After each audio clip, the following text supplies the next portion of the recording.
Timing, the weapon access.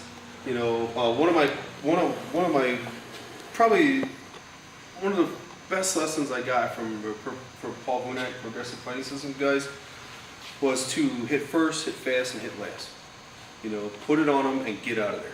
You know, I think it was Gus D'Amato was the boxing coach that first said that, but you know, the premise is just hit this guy first, don't wait, hit him as fast as you can, as often as you can, and get out of there. You know, I'm not sticking around. You know, I'm not going to give you guys legal advice, but you know, I would say don't stick around. Do what you got to do and get out of there. So now, from me to Sam, you know, if he goes to present his weapon, so he goes for a weapon presentation. If he's not already holding me at gunpoint, even if he is holding me at gunpoint, the fastest thing I can do actually beats reaction, right? So to a large degree. So a lot of times, so say from here, me to Sam, I've already done the back off. He goes for the weapon, I go for the first hit. All right, so that's what we're kind of focusing on. All right, I'm looking for, even though I know in my head, I'm going to bring something into play. Again, that's what these are for, right? I'm bringing a tool into play. That's why I'm a higher primate. But before I can get to that tool, I need that window of opportunity I got to create. All right, so that's what we're looking at with this kind of stuff. So now what I want to do is, so Sam's standing in front of me. He's told me to back off. I won't back off. I start to go at him. I give him indication there's a weapon or something involved. He's going to hit and go to a tool.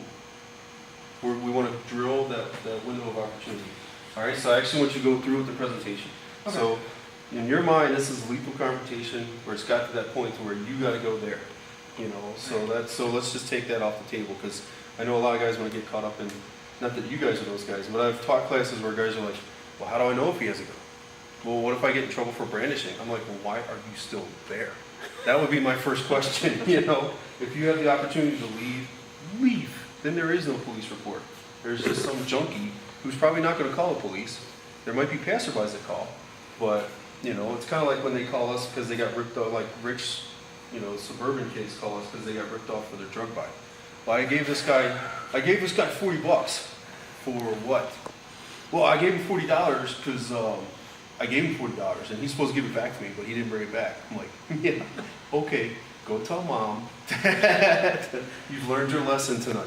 So, but here's the thing. So that's kind of the same thing. Like, you know what my intentions are. You can articulate why you felt the need to go to a gun or to a knife or whatever. So now we want to work on that. So as I encroach, there it is. He throws his hit, goes to his weapon, makes his space, does what he's going to do. If I turn, he's either going to stay put or back up. Or crash and go to his tube. What sites are those? Those are worn? They're worn. It's fiber optic competition. I've run fiber optics on my carry stuff. I don't. Yeah, it's all right. There's a lot of arguments. We can talk about that later. There's a lot of arguments. A lot of guys are like, oh, well, what about when he's in that dim light? You know, I need night sights for that. I'm like, dude, I'm not shooting anybody because this isn't hypothetical for me. I've had to hold people at gunpoint in low light and dim light. And I'm going to fully ID them. I'm going to white light, like we were talking about yesterday, you know. I'm going to white light anything inside. Or outside too, but I'm going to white light them and then really light them. So, but that's all good. So anyway, here we go. So I'm going to encroach. I encroach, he crashes, goes to the weapon, I turn, I've got a bigger problem now. All right, so that's what we want to look at. All right, so let's start incorporating that in now. So we're creating that window of opportunity for the presentation. All right, and that's where a lot of guys get fouled. You guys have been through ECQC, so you see where a lot of guys get their draws fouled, and they're getting their draws fouled because right here is he's starting to try to draw. You know, he's starting to try to do all that, and all I got to do is that. Oh, exactly. All I got to do is that. And you're like, come on, I got this cool blaster.